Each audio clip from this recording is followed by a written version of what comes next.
Deuxième chose à savoir, c'est que la blessure ou l'offense est un piège. Un piège que le diable va utiliser pour détruire la vie des gens. C'est pourquoi c'est important que nous puissions chercher la guérison des blessures intérieures. La blessure, c'est un piège. Le diable profite facilement de la blessure pour détruire la vie des gens. Le diable profite facilement d'une blessure, d'une offense pour condamner quelqu'un.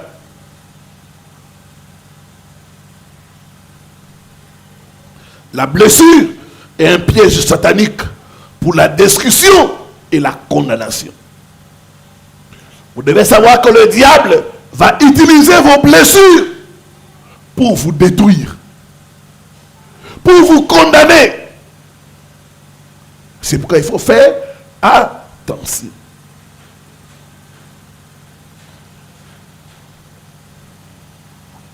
J'ai entendu l'histoire d'Adolf Hitler.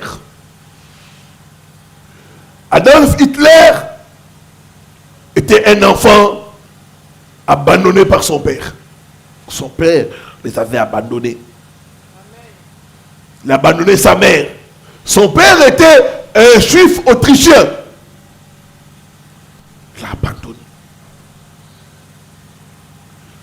Il a gardé une colère contre les juifs à cause de son père. Comme la blessure n'a pas été traitée, n'a pas été soignée, Adolf Hitler, quand il se retrouvait dans une position de force, il a massacré les Juifs. Il a massacré les Juifs. Il a organisé le massacre des Juifs. Il a enfoulé aux Juifs à cause du fait que son propre père l'a abandonné. La blessure, l'offense, l'ennemi va utiliser les offenses pour nous détruire. C'est pourquoi nous devons faire attention.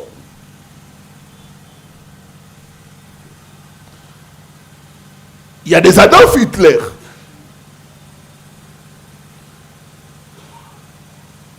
Aujourd'hui, il y a beaucoup de gens qui font des dégâts. Pourquoi? Parce que la blessure n'a pas été guérie. Le diable a profité de leur blessure pour les pousser à de mauvaises choses. Ma prière, que Dieu te guérisse au nom de Jésus. Que Dieu guérisse ta blessure au nom de Jésus.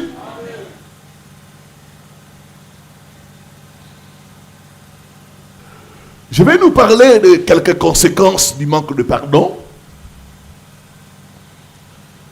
Après, je nous parlerai pourquoi tu dois choisir de pardonner.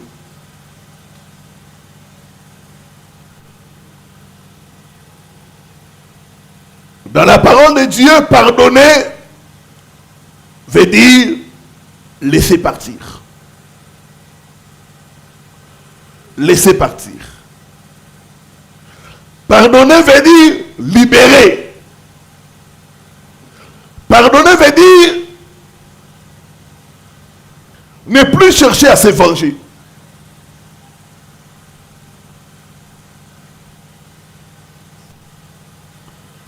Voici quelques conséquences du manque de pardon.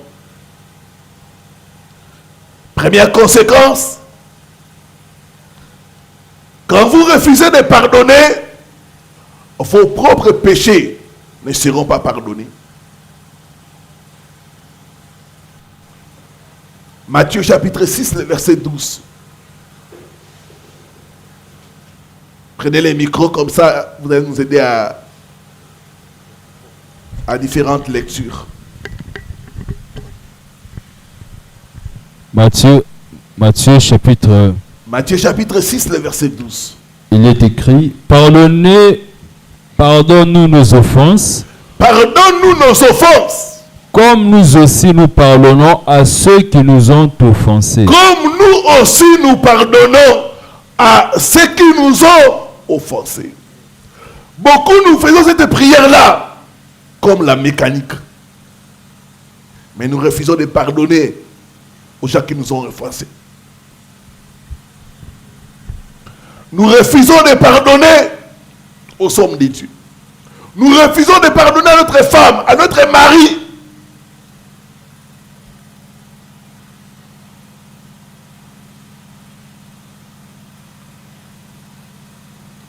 Nous refusons de pardonner à cet ex qui est parti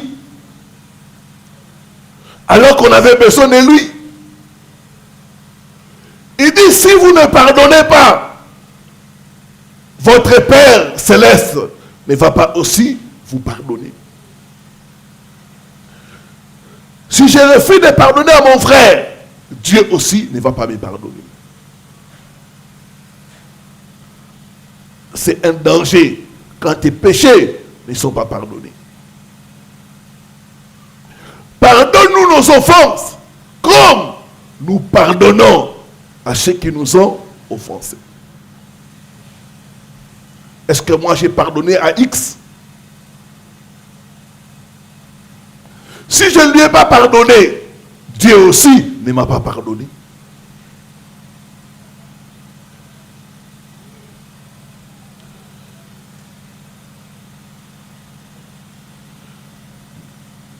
Deuxièmement, le blocage de nos prières.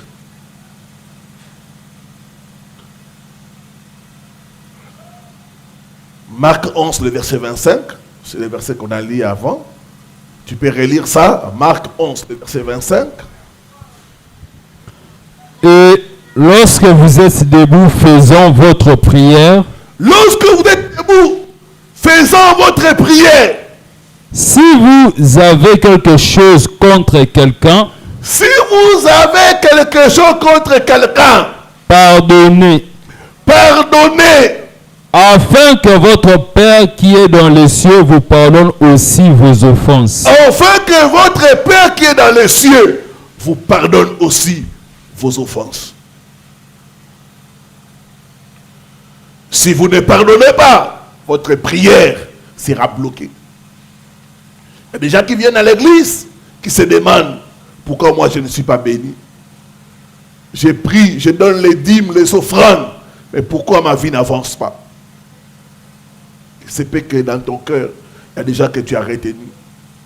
Tu as refusé de libérer certaines personnes. Tu as refusé de relâcher certaines personnes.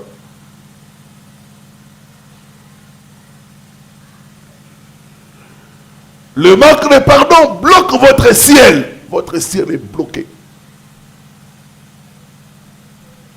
J'ai reçu le cas d'une femme. Je ne savais pas qu'elle avait des problèmes de pardon. Quand sa belle-sœur est décédée, elle m'a appelé à la maison, je suis venu chez elle. Elle m'a dit, pasteur, voilà la situation que j'ai. Il y a ma belle-sœur qui est décédée. Moi et ma belle-sœur, on ne se parlait pas. Il y a eu des incidents. Et ma belle-sœur même m'a injurié en me disant que je suis la femme ennemie de son frère. Parce que ça m'avait fait mal. J'ai dit que toi et moi, on va se parler seulement au cimetière. Maintenant là, elle est décédée. J'ai honte de me rendre dans ces deuils-là. Pasteur, priez pour moi.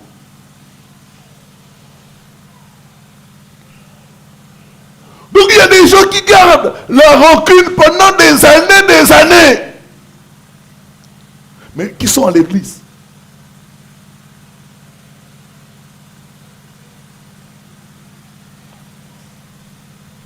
Vos prières seront bloquées. C'est pourquoi vous priez beaucoup. Il n'y a pas de réponse, il n'y a pas de résultat. Votre cœur. Cet homme-là, votre premier fiancé là qui vous a déçu, C'était en 1900 combien là? Il y a tous les détails. D'ailleurs, c'était la nuit. C'était quand? La nuit. Il était vêtu de comme ça. Tu peux tout décrire.